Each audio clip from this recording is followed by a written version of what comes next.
జట్వానీ కేసులో scene reverse అయింది. ప్రధానంగా ముంబై నటి జట్వానీ కేసులో సంచలన మలుపు చోటు చేసుకుందని చెప్పాలి.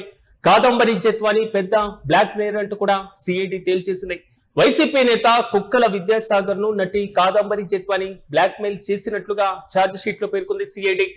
జట్వానీ కేసులో ముగ్గురు ఐపీఎస్ల పైన సస్పెన్షన్ వేటు వేశారు. ప్రధానంగా పిఎస్ఆర్ ఆంజనేయులతో పాటుగా కాంతిరాణ తాటా, విశాల్ గున్నీల పైన సస్పెన్షన్ వేటు పడింది.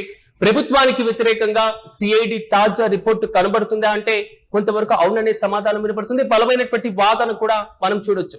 వైసీపీ నేత విద్యాసాగర్ ను జట్వానీ బ్లాక్ మెయిల్ చేసి 1.32 కోట్లు వసూలు చేసినట్లుగా ఆధారాలు కనబడుతున్నాయి. కానీ జట్వానీని ప్రధాన నిందితురాలుగా నిర్ధారిస్తూ సిఐడి కోర్టులో సవరించింది. ఛార్జ్ షీట్లు కూడా దాఖలు చేయడం జరిగింది.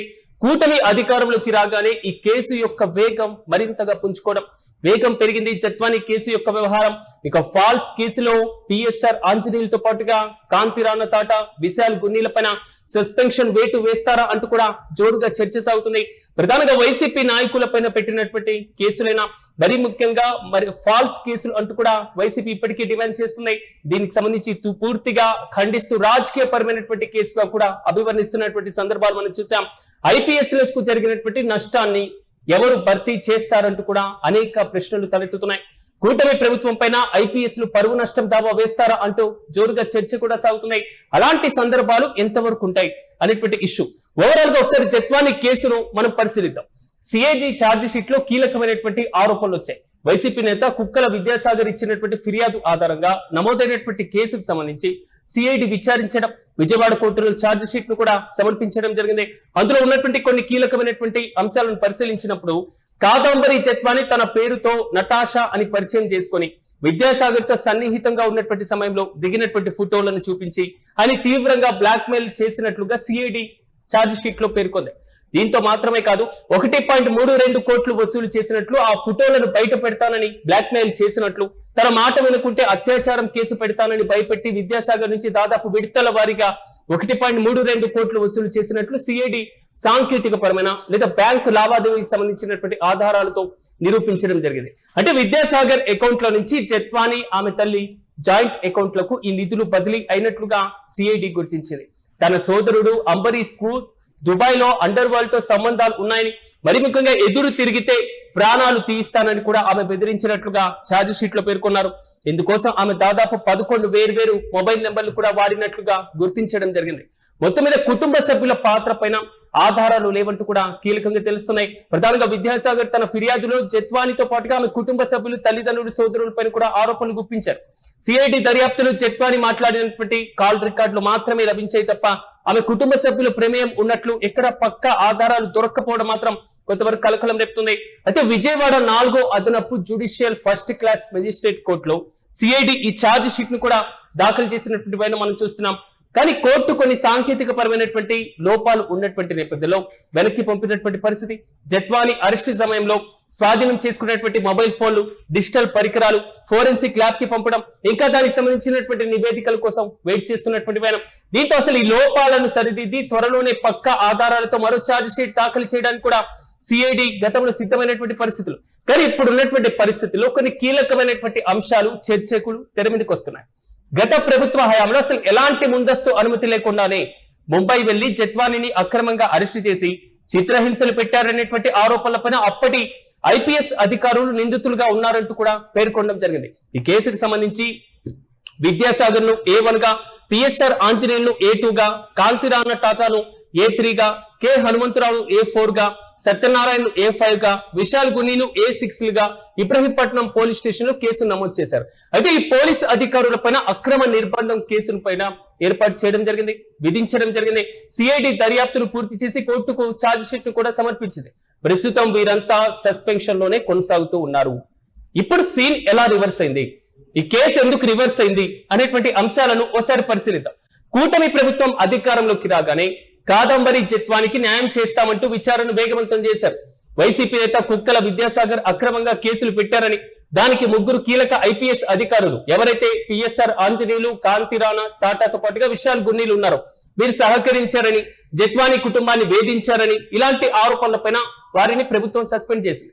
ఇప్పుడు అదే సిఐడి దర్యాప్తు చివరకు వచ్చేసరికి జత్వానీ వైపే వేలెత్తి చూపించేలా చేసింది. సీన్ మొత్తం రివర్స్ అయినటువంటి పరిస్థితులు మనం చూస్తున్నాం. విద్యాసాగర్ ను జత్వానీనే వ్యక్తిగత ఫోటోలతో బ్లాక్ మెయిల్ చేసిందని సిఐడి తేల్చేస్తుంది. ఆమె అకౌంట్లోకి అసలు 1.32 కోట్లు ఏ విధంగా బదిలీ అయ్యాయి, ఆ బదిలీ అయినట్లుగా బ్యాంకు రికార్డులతో సహా ఆధారాలు సేకరించడం జరిగింది. మరి జత్వానీనే ఒక ప్రధాన నిందితురాలుగా పేర్కొంటూ సిఐడి కోర్టులో ఛార్జ్ షీట్ ను కూడా దాఖలు చేయడంతో ఇప్పటి వరకు ఉన్నటువంటి సీన్ రివర్స్ అయింది. కథ మొత్తం అడ్డంగా తిరిగిపోయింది. అసలు ప్రభుత్వానికి వ్యతిరేకంగా సిఐడి రిపోర్టు పైన ఇప్పుడు తాజాగా జోరుగా చర్చ సాగుతుంది. అసలు ఈ పరిణామం కూటమి ప్రభుత్వానికి ఇబ్బందికరంగా మారిందనేటువంటి చర్చ కూడా నడుస్తుంది. ఎందుకంటే ఐపీఎస్ లను సస్పెండ్ చేయడం ఎంతవరకు కరెక్ట్? జట్వానీ అసలు బాధితురాలే కాదు, ఆమె ఒక పెద్ద బ్లాక్ మెయిల్ అంటూ ప్రభుత్వ పరిధిలో పనిచేసేటువంటి సిఐడినే స్వయంగా నిర్ధారించినప్పుడు మరి ఆమె ఫిర్యాదు ఆధారంగా ఐపీఎస్ అధికారుల పైన అంత వేగంగా సస్పెన్షన్ వేయడం సరైనదేనా అనేటువంటి ప్రశ్నలు కూడా తలెత్తుతున్నాయి.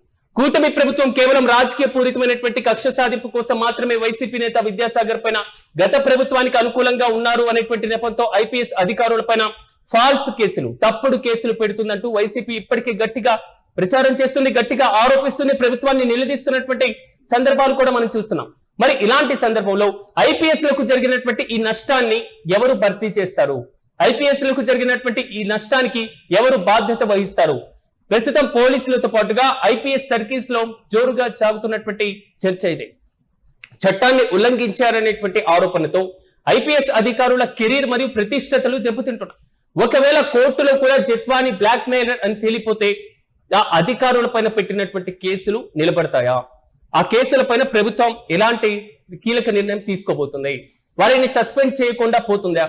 ఇప్పటికే సస్పెండ్ చేసినటువంటి నేపథ్యంలో ఆ సస్పెన్షన్ కి సంబంధించి ప్రభుత్వం ఏం స్టాండ్ తీసుకునేటువంటి అవకాశాలు కనబడుతున్నాయి. కానీ అసలు ఈ లోపు సమాజంలో అయినా, పోలీస్ వర్గాల్లో అయినా, డిపార్ట్మెంట్ లో అయినా వారికి జరిగినటువంటి వ్యక్తిగత నష్టానికి, వృత్తిపరమైనటువంటి నష్టాన్ని ఎవరు భర్తీ చేస్తారు? ఇలాంటి ప్రశ్నలే తలెత్తుతున్నాయి. అసలు ప్రభుత్వం పైన పరువు నష్టం దావా వేస్తారా? అసలు వేసేటువంటి అవకాశాలు కనబడుతున్నాయా?